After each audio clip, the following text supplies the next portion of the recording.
मगर वो अभी 150 साल पहले लिपिबद्ध है।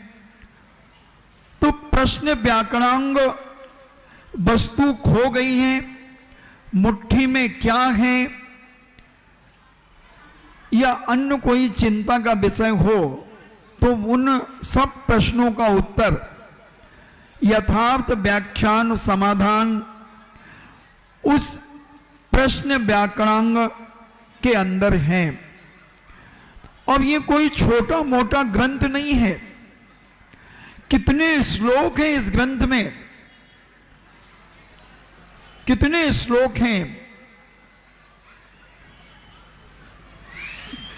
93 लाख 93 लाख और 16,000 ये पद हैं उसमें, पद।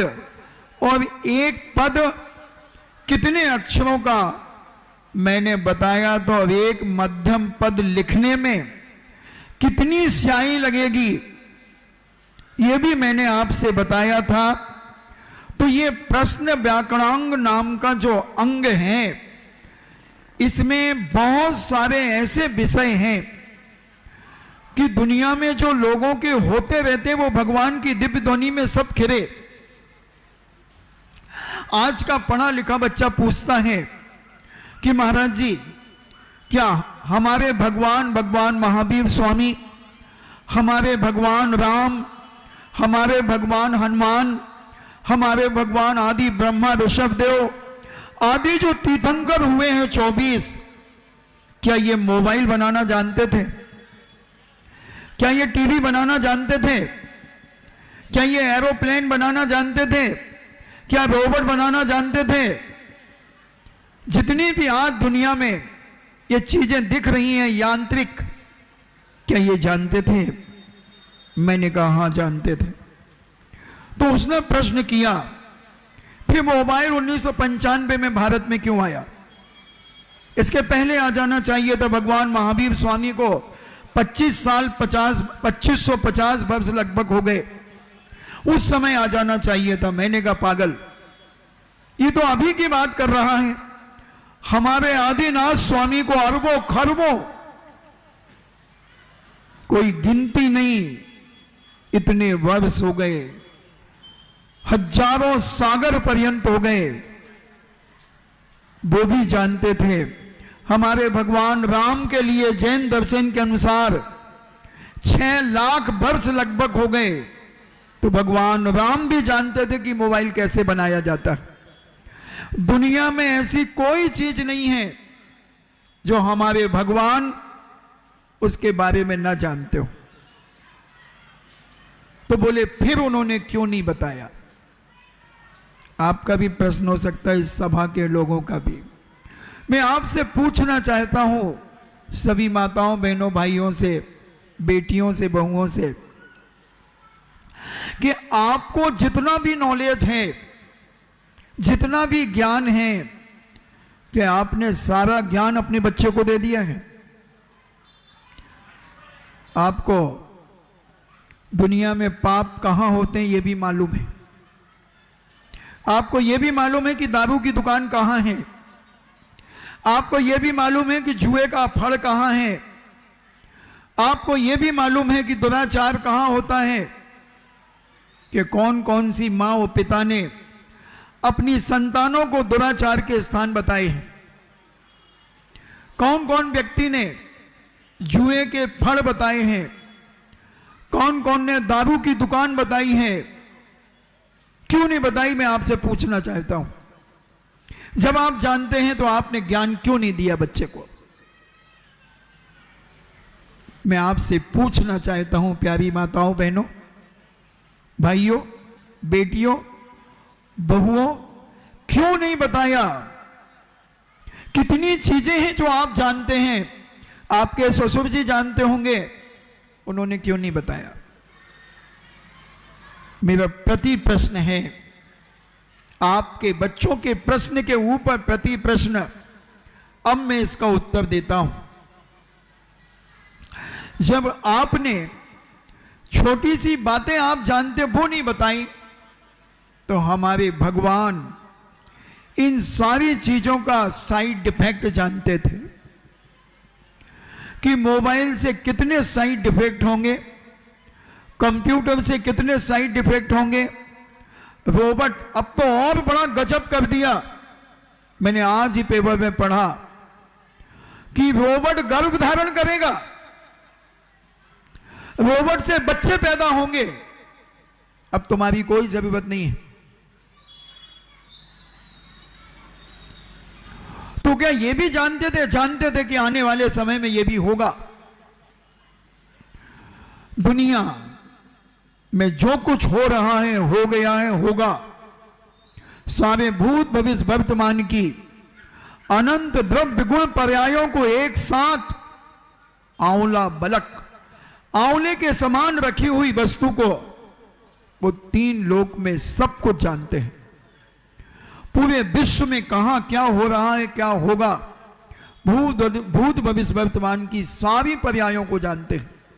मगर समझदार व्यक्ति जितना जानता है उतना व्यक्त नहीं करता, क्योंकि उसके साइड इफेक्ट, उससे नुकसान क्या क्या होंगे वो जानते हैं, इसलिए पूरा का पूरा बखान वो नहीं करते। और जो किया है तो लोग उस समय समझ नहीं पाए।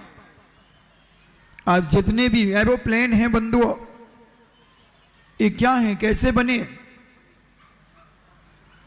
हमारा एक 4 इंद्रिय जीव होता है जिसे हम टिड्डा कहते हैं। वो टिड्डा उड़ता है, उसी को देख करके एरोप्लेन बना।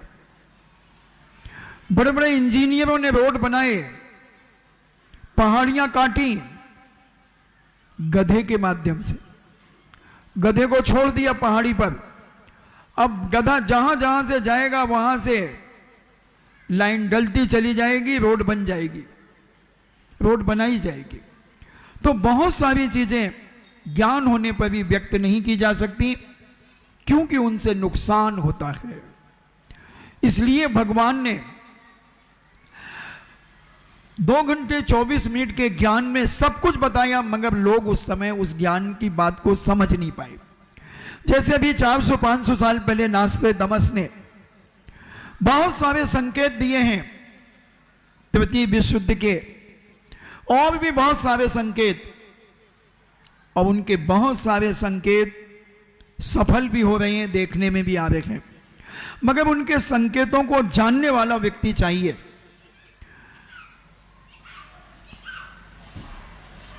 और जो व्यक्ति उस ज्ञान को समझ लेता है, मगर वो समझदार होने के नाते उसकी व्याख्या विश्लेषण नहीं करता, क्योंकि वो जानता है कि इसका दुष्परिणाम भविष्य में बहुत गहरा पड़ेगा। उसी प्रकार भगवान ने सब कुछ जाना, अपने ज्ञान में सब कुछ समझा, मगर व्यक्तिकरण करने के बाद भी जो लोग नहीं समझ पाए। जन पुरुषों के द्वारा कही हुई बात प्रत्येक व्यक्ति के जीवन में हितकारी होती है, महत्वपूर्ण होती है, उपयोगी होती है। जो दुरुपयोगी होती है वो समझ में ही नहीं आती। और आज अपन देख रहे हैं मोबाइल से कितने साइड इफेक्ट है। छोटे छोटे बच्चे जिनको अभी बोलना नहीं आ रहा है, वो मोबाइल में कमरे में आते हैं, उनके मम्मी पापा मोबाइल दे देते हैं और वो पता नहीं क्या क्या देखते रहते हैं, घंटों 2-2 घंटे देखते रहते हैं। ये सारा का सारा आंखों के ऊपर डिफेक्ट पड़ेगा। ऐसे बच्चे ज्यादा नहीं जी पाएंगे। 50 साल के भीतर इनकी आयु पूर्ण हो जाएगी, क्योंकि इनके मस्तिष्क के ऊपर इतना लोड आ रहा है, इतना लोड आ रहा है कि जिसके कारण वह मानसिक तनाव में धीरे धीरे बढ़ते चले जाएंगे। आज हमारी निद्रा इतनी ज्यादा, हम अपने शरीर को तोड़ते चले जा रहे हैं। हम बेसमय में सो रहे हैं, बेसमय में उठ रहे हैं, बेसमय में खा रहे हैं। अनेक अनेक प्रकार की बीमारियां हमारे शरीर में पैदा हो रही हैं। तो ये सारी की सारी चीजें हमें टीवी के माध्यम से हमें प्राप्त हो रही हैं, मोबाइल और कंप्यूटर से हो रही हैं, जितनी भी यांत्रिक चीजें हैं, मशीनरी चीजें हैं, ये सारी की सारी मशीनरी चीजें हमारे परिवार के लिए हानिकारक है, नुकसानदायक है, मगर हम नहीं समझ पा रहे हैं। जो समझ लेते हैं कब, जब वो घटना से ग्रसित हो जाते हैं, तब समझते हैं कि ये हमने गलती की, मगर उन्हीं के परिवार के लोग उस पर विश्वास नहीं करते और करते चले जाते हैं।